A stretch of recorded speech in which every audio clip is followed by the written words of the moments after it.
हमको समाज में अगुवाई करते हुए हमको उसके लिए न्याय करने की ज़रूरत है। क्योंकि अभी के परिवेश में हम देखते हैं कि जो कमज़ोर होता है उसके साथ लोग खड़ा नहीं होते हैं, उनकी बातों को नहीं सुना जाता है। इसलिए समाज में हम न केवल मंच में बल्कि हमें समाज में उनकी जो बुनियादी आवश्यकता है, कानूनी चीज़ें हैं, सरकारी प्रावधान के तहत वैसे चीज़ों को भी हम लोगों को पहुंचाने के लिए करना होगा। इसके लिए जो आता है सरकार तरफ से वो बात को, चीज़ों को भी हम सही तरीके से नहीं पहुंचा पाते हैं तो आखिर हमारे लोग कैसे बढ़ेंगे, कैसे समझेंगे। अभी के परिवेश में हम देखते हैं कि जो कमज़ोर होता है उसके साथ लोग खड़ा नहीं होते हैं, उनकी बातों को नहीं सुना जाता है।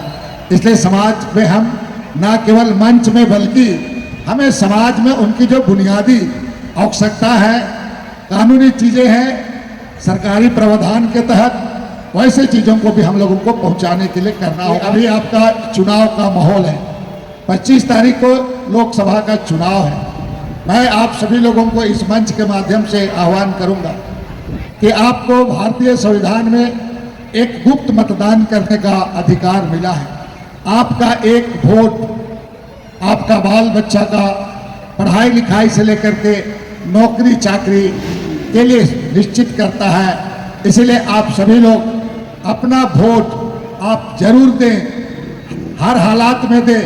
वोट को आप इसको इधर उधर ना, हमारी पारंपरिक व्यवस्था कैसा होगा, हमारा पेशा कानून कैसे मजबूत होगा, हमारा 5वीं अनुसूची कैसे लागू होगा, हमारा यहाँ पर जनजातीय उप योजना कैसे लागू होगा, ये तुम्हारा वोट से ही फैसला होता है। इसलिए वोट को हड़िया दारू से मत बेचना।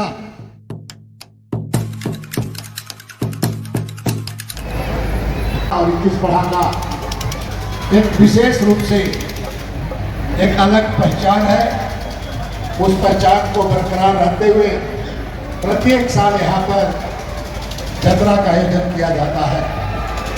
मुझे याद है जब मैं मंत्री था तो उस समय पहली बार पूरे राज्य के सांस्कृतिक कलाकारों को इस मैदान में ला करके उनको सांस्कृतिक कार्यक्रम कराने की दिशा में एक बेहतर बढ़िया प्रयास है।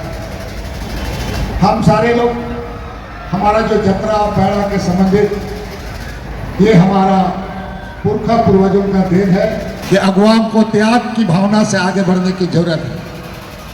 आज अगुवाओं को बहुत त्याग और साथ साथ में एक न्याय करने की क्षमता और ईमानदारी के रूप में हमें काम करने की जरूरत है। हम जिस समाज का अगुवाई करते हैं, जिस समाज का नेतृत्व करते हैं, ये समाज बिल्कुल गीला मिट्टी की तरह है। अगर हम सही तरीके से हम इनका लिए हम न्याय नहीं करेंगे, हम ईमानदारी से त्याग समर्पण भावना से काम नहीं करेंगे तो हमारा समाज को हम कभी बेहतर तरीके से हम उसके लिए हम अच्छा काम नहीं कर सकते हैं। इसलिए मेरे जीवन का अनुभव के साथ मैं कहना चाहूँगा कि हमने समाज के अंदर में अगुवाई करना बहुत कठिन काम होता है, नेतृत्व करना बहुत कठिन काम होता है।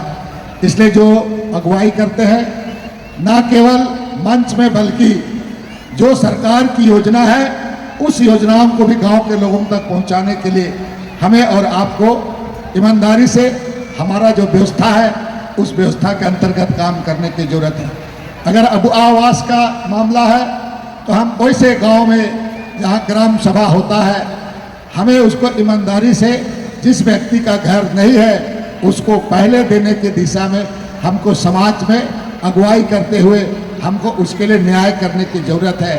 क्योंकि अभी के परिवेश में हम देखते हैं कि जो कमज़ोर होता है उसके साथ लोग खड़ा नहीं होते हैं, उनकी बातों को नहीं सुना जाता है।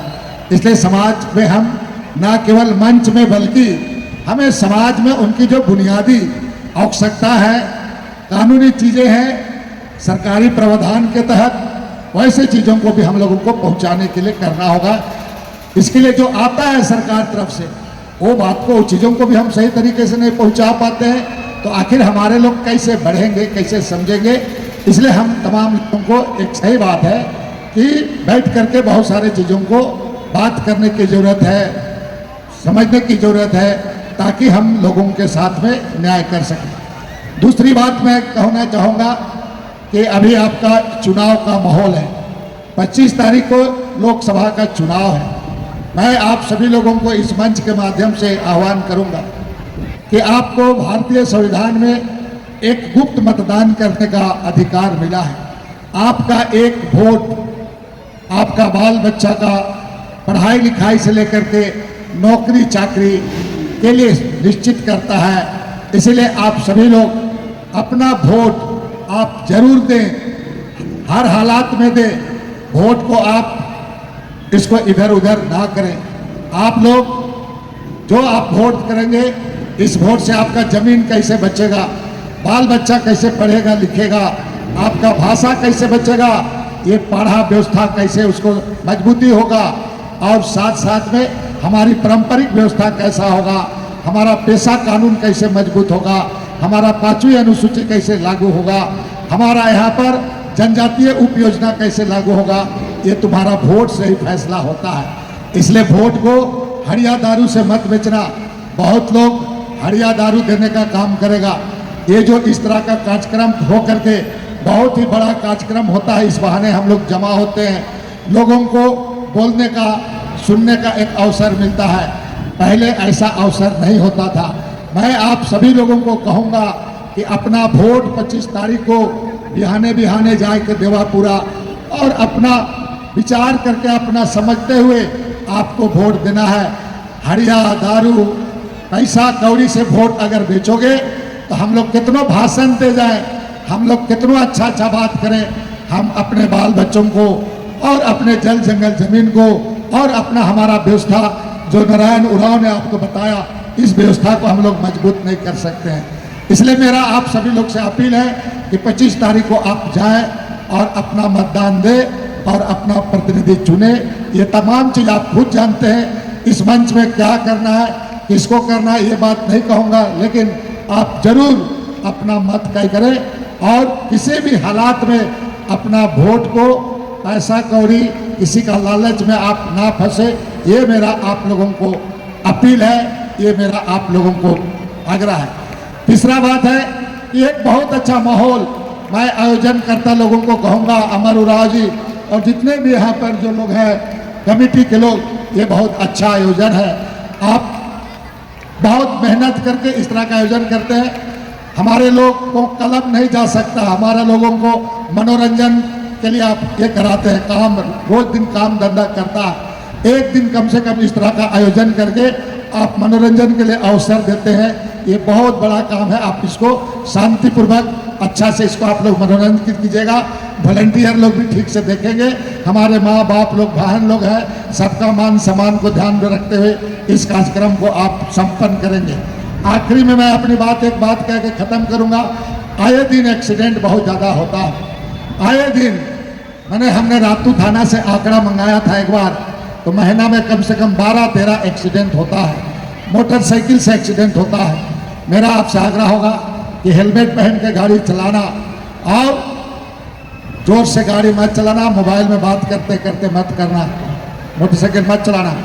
जवान लड़के लोगों का एक्सीडेंट होता है, मरता है, उस परिवार में क्या बीतता है उसका माँ बाप लोग जानता है। इसलिए आप सावधानी बरतें, मोटरसाइकिल चलाएं, लेकिन सुरक्षा को भी ध्यान रखें। यही मेरा आप सभी लोगों को आग्रह है। इन्हीं चंद शब्दों के साथ अपनी बात को समाप्त करते हुए आप सभी लोगों को जतरा के अवसर पर ढेर सारी शुभकामना देता हूँ। उम्मीद कर रहा हूँ बारिश उरिश ना हो जाए, कभी बहुत गाना सुनना आप लोगों को। बहुत बहुत धन्यवाद एवं जोहार।